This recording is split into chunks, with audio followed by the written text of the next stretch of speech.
అయిపోయిందా మణిదీప్ గారు? పోదామా రూమ్లకి? ఉక్కబోస్తుంది. అడుగుతారా? ఆన్ చేయప్ప. ఆన్ పెట్టినావా? గురుదేవ, చాలామంది కొంతమంది ఇండ్లలో తులసి చెట్టు ఎండిపోతుంది కదా, దానికి సంకేతాలు ఏంది, దేనికి? ఇళ్లలో తులసి కోట ఎండిపోవడానికి, తులసి చెట్టు వాడిపోవడానికి, తులసి చెట్టు కొంత మనం చూస్తున్నాం కానీ మన కళ్ళ ముందులు నల్లబడినట్లు ఉంటుంటేనే వాడిపోయినట్లు కనబడడానికి సంకేతం ఏమిటంటే, నీ ఇంట్లో ఏదైనా ఉపద్రవం జరుగుతూ ఉంటే ఆ లోకమాత, ఆ యజమాని కుటుంబం యొక్క ఉపద్రవాన్ని తను తీసుకుంది. లేదా నీ ఇంట్లో ఏదో నీ శక్తికి మించిన కీడేదో సంచరిస్తున్నది, నీ ఇంటి మీద నీ శక్తికి మించినటువంటి భారం ఏదో పడింది అన్నప్పుడు ఆ తల్లి ఎండిపోయి నీకు సిగ్నల్ చేస్తుంది, ఏదో ఉంది జాగ్రత్త పడు. సైంటిఫికల్ కూడా తులసి చెట్టు చుట్టూ ఏదైనా ఒక నెగిటివ్ ఆరా ఉందనుకోండి, తులసి చెట్టులో మార్పులు కనబడతాయి. ఈ మార్పు గోమాతలో కూడా చూడవచ్చు. గోవు కూడా ఏమైనా చెడుగుంటే సిదరిసుకుంటుంది, ఆయి వందుతలేదు. పసిపిల్లలు కూడా అంతే.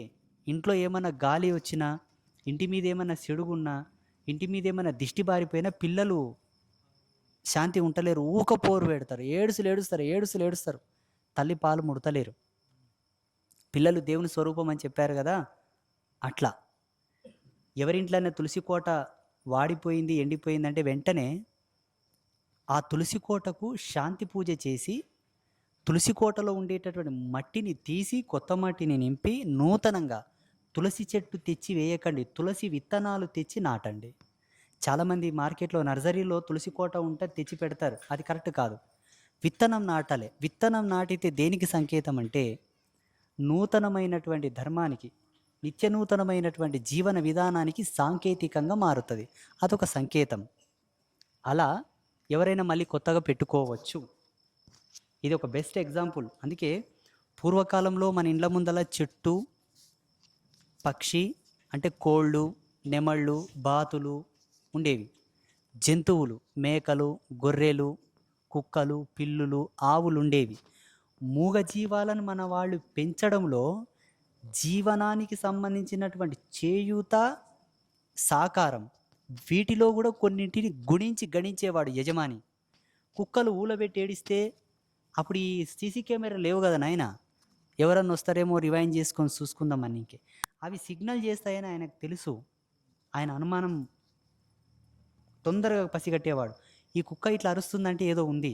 దొంగలు వస్తే ఒక రకంగా అరిసేది, ఆనందంగా ఉంటే ఒక రకంగా అరిసేది.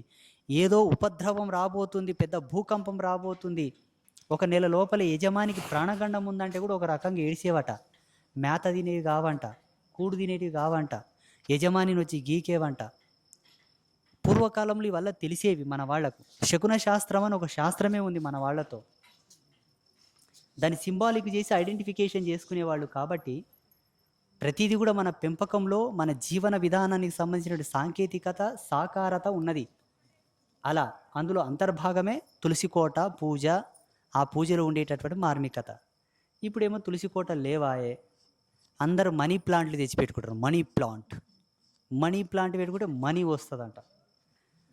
మనీ ప్లాంట్ పెట్టుకుంటే మనీ వచ్చేట్లాకుంటే స్టేట్ బ్యాంక్ ఆఫ్ ఇండియా వాళ్ళు మొత్తం మనీ ప్లాంటే పెట్టుకోవాలి, ఏటీఎంలు పెట్టుకోవాల్సిన అవసరం లేదు. పిచ్చిగాల. మనీ ప్లాంట్ పుట్టుక వృక్షశాస్త్రంలో లేదు. మనకు చెట్ల మీద ఒక శాస్త్రమే ఉంది సపరేట్. భూప్రపంచంలో ఎన్ని రకాల చెట్లు ఉన్నాయి, ఏ చెట్టు సంసారికులు పెంచాలి, ఏ మొక్కలు చెట్లు సన్యాసులు పెంచాలి, దేవాలయాల్లో ఎటువంటి చెట్లు ఉండాలి, వైద్యాలయాలలో ఎటువంటి చెట్లు ఉండాలి, అంటే ఆసుపత్రిలో, పాఠశాలలో ఎటువంటి చెట్లు ఉండాలి మనకుంది. కానీ ఈ మనీ ప్లాంట్ లేదేడా?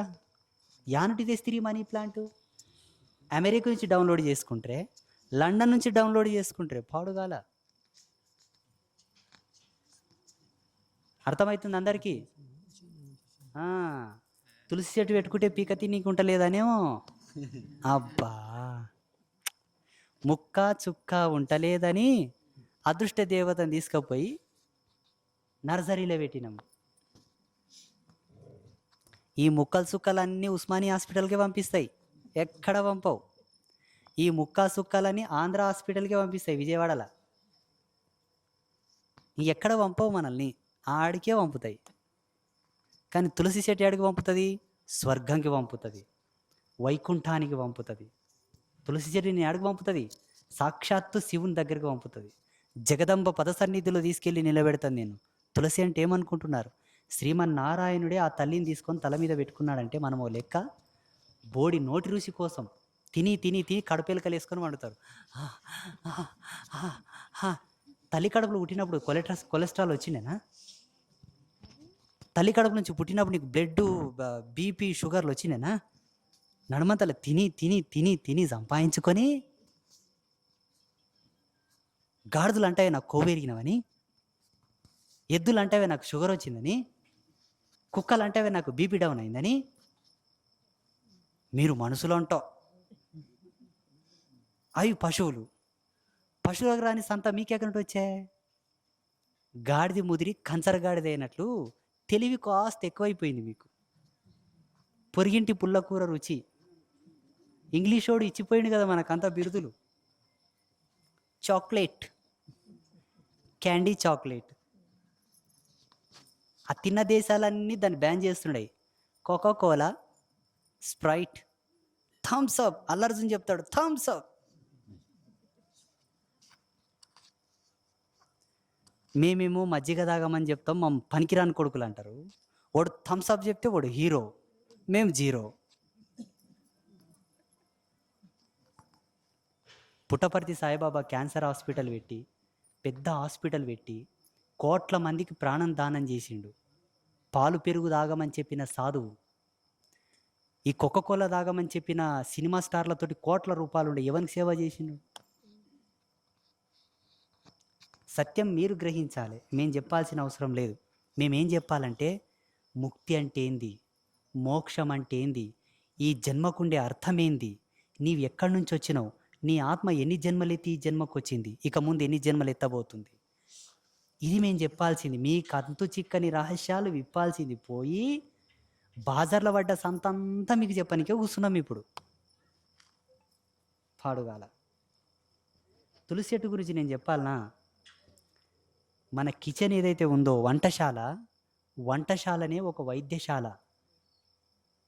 వంట చేసే తల్లి అన్నపూర్ణేశ్వరి, సాక్షాన్ వేద గాయత్రి. ఏకాదశి రోజు పోపు పెట్టకూడదు, ఏకాదశి రోజు ఇంట్లో పోపు పెట్టకూడదు. పంచమి రోజు పుల్లటి వంటలు వండకూడదు. ఏ తల్లికి తెలిసి పొద్దు? ఎందుకంటే ఏకాదశి రోజు నేచర్లో అట్మాస్ఫియర్ ఉంటుంది, వాతావరణంలో ఆ మార్పులు జరుగుతాయి.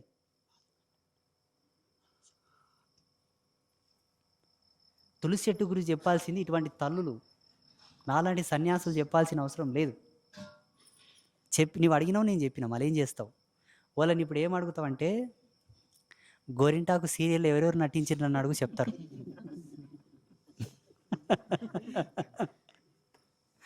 తప్పు చెప్పినా? అట్లయింది వాళ్ళ పరిస్థితి ఇప్పుడు. కాబట్టి తులసి చెట్టు పెట్టుకోండి ఇళ్ళల్లో, చాలా మంచిది. ఒకవేళ మీరు కూర తింటాం, చికెన్ తింటాం, మటన్ తింటాం అంటే తిన్న రోజు దగ్గర కోకుర్రి, తిన్న రోజు మొక్కకుర్రి. తులసి వృక్షమునకు 2 ధర్మాలు ఉన్నాయి. ఒకటి ఆధ్యాత్మిక ధర్మం, నువ్వు ధార్మికంగా పూజించాల్సి వస్తే వైదికంగానే పూజించాలి. ఆ తులసి మాతకు మనం ఇచ్చేటటువంటి గౌరవం. విజ్ఞానపరంగా చూడాల్సి వస్తే, సైంటిఫికల్గా చూడాల్సి వస్తే తులసి చెట్టు వల్ల మన ఇంటికి, మన పిల్లలకు, యజమానికి ఎన్నో లాభాలు ఉన్నాయి. ఆరా రిఫ్లెక్షన్ సిస్టమ్ని, ఆరా ఫిల్టర్ని తులసి నంబర్ 1 చేయగలదు. మానసికమైనటువంటి వికాసానికి, మానసికమైనటువంటి చాంచల్య తత్వానికి తులసి వృక్షం ఉంటే కంట్రోలింగ్ పవర్ సిస్టమ్ అది. మీరు సైంటిఫికల్గా పెట్టుకుంటామన్నా పెట్టుకోవచ్చు, నో ప్రాబ్లం. నేను తులసిని ఎలా సేవించాలో కూడా ఒక వీడియో చేశాను కింద ఇంతకుముందు. రోజు తీసుకుంటామంటే ఒక ఆకు తెంపుకొని నోట్లు వేసుకొని నమిలి మింగండి. వారానికి ఒకసారి తీసుకుంటామంటే అది కూడా కేవలం ఆదివారము నాడు మాత్రమే 12 ఆకులు లేదా 16 ఆకులు తీసుకొని కర్రతో నలగొట్టాలంట. లోహాలతో నలగొట్టకూడదు, లోహంతో దంచకూడదు, రాతితో కూడా దంచకూడదు, కర్రతో నలగొట్టాలంట. నలగొట్టి శుద్ధమైన నీళ్లు కలిపి అటు ఇటు 3 సార్లు తిరగట్టి మోటు బట్ట కాటన్ గుడ్డ 3 మడతలు పెట్టి వడగట్టాలంట. వడగట్టిన దాంట్లో ఒక అర స్పూన్ లేదా ఒక స్పూన్ శుద్ధమైన పుట్ట తేనె, మేము మోటుగా సినతేనె అంటాం, సినతేనె, పుట్ట తేనెను కలిపి గనక తాగితే ఆయన శరీరము ఇంద్రియాలు అమృత సమానం. ప్రపంచంలో ఉత్పన్నమయ్యేటటువంటి ఏ వైరస్ కూడా ఆయన జోలికి రాదు. హార్మోనల్ ఇన్బ్యాలెన్స్ అయ్యింది అన్న పరిస్థితి రాదు. అంగవైకల్యంతో పిల్లలు పుట్టరు. పూర్ణ బుద్ధి వికాస సంపన్నులైన పిల్లలు పుడతారు. తులసి అంత గొప్పది. ఒకవేళ కొందరి బ్లడ్ గ్రూప్ను బట్టి, కొందరి శరీర అంతర్గత నిర్మాణ కణజాల శక్తిని బట్టి కొందరికి వేడి పుట్టవచ్చు. కొంత గ్యాప్ ఇవ్వండి, మళ్ళీ తాగండి, అయిపోయి. మేము సైంటిఫికల్గా వాడతామన్నా వాడవచ్చు. ఆమె ఏం కొట్టదు, నాకు పూజని చేయని ఏం కొడుతుంది, నేను కొడతా చూడు దగ్గరికి వస్తే, ముట్టకురు ముట్టకురు ముట్టకురు అంటాను. అర్థమైనా? పిచ్చి వేదాంతం మన హిందువుల లేనిపోని సిద్ధాంతాలు అడ్డం పెట్టుకొని, లేనిపోని నమ్మకాలు అడ్డం పెట్టుకొని సస్తే ఏడాది వరకు దీపం పెట్టరాదంట. ఒక పని పీడవా అనుకుంటారు ఇంకా. అబ్బా, ఇటువంటివి ఎక్కువైపోయినాయి మన హిందువుల లోపల. శుభం.